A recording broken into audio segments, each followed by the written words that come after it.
For 250 years now, humans have been burning coal, oil and gas for energy. Fossil energy sources are in fact prehistoric woods, millions of years of stored solar energy. The exploitation of fossil fuels made the Industrial Revolution possible and has been providing us with continuous economic growth and technological progress. Yet this development has been causing threatening changes to our climate, the massive effects of which we are only just beginning to experience. By burning coal, oil or gas, carbon dioxide, also known as CO2, is released into the atmosphere. To this day, CO2 emissions have been increasing dramatically. This is because, up until now, economic growth has also meant increasing use of fossil fuels. In just 250 years, a very short time span compared to the Earth's history, humans have increased the quantity of CO2 in the atmosphere by around 40%. This is an alarming amount, bringing us to levels last seen on Earth 4 million years ago. The consequence is increasing warming of the Earth's atmosphere. Since 1750, the temperature on Earth has increased on average by 1 degree Celsius. If we continue like this, the CO2 content of the atmosphere will double, if not triple, in the next 100 years. The Earth will then heat up by a further 3 to 4 degrees.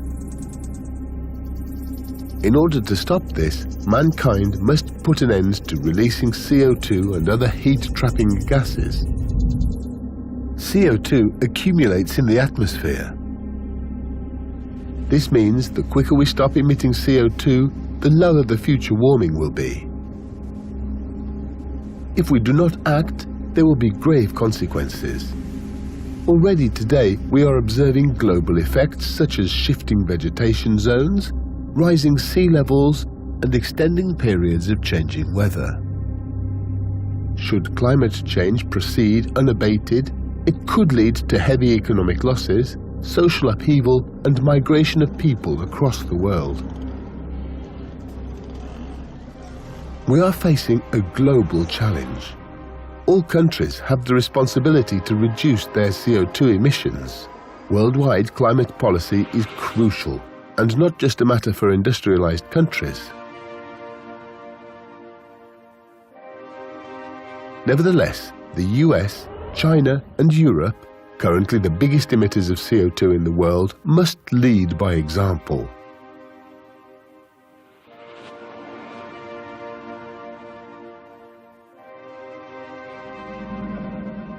The 2015 UN Climate Conference in Paris was a breakthrough in international climate policy. 195 states committed themselves to protecting the climate and to reducing emissions step by step. The goal of the agreement reached in Paris is an emission-free society. In Paris, it was agreed to keep global warming to well below 2 degrees Celsius. This means that humankind has less than half of the amount of CO2 left to release compared to the amount it already put into the atmosphere. Our emissions budget is limited.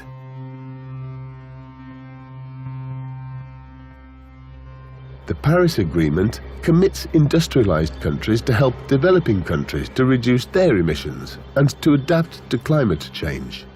Good climate policy making means striking a balance between competing interests, acting cooperatively, and sharing innovative concepts and ideas. The Paris Agreement can only be successful if it creates incentives for countries to commit ambitious action rather than wait for others to act. This is why some countries must lead in ambition and implementation. Germany and the European Union aim to be leaders by example.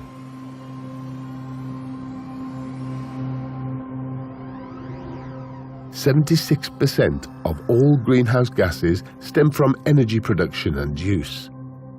That's why the use of fossil fuels, especially coal combustion, must be reduced as soon as possible. This means not only to shift to renewable energy sources, but also that residual emissions from agriculture, heavy industry, aviation and shipping need to be neutralized in the long term.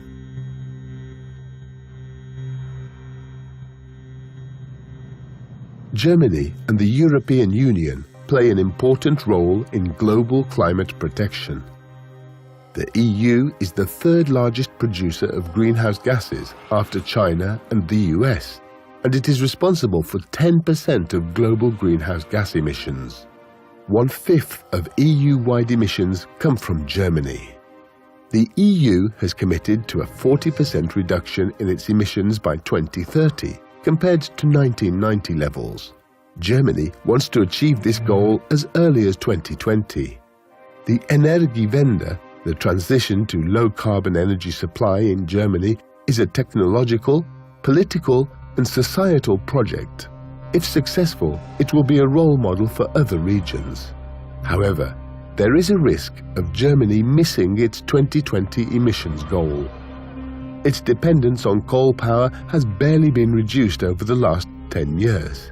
In order for the Energiewende to show the way forward in climate protection, abandoning coal as a power source is among the most important steps to be taken.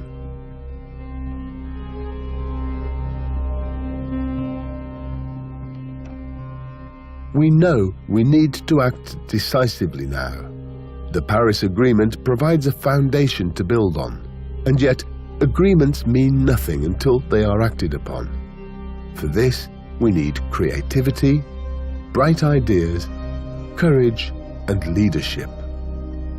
International climate policy can only provide the conditions and objectives, but it is up to us to take action, and the time to act is now.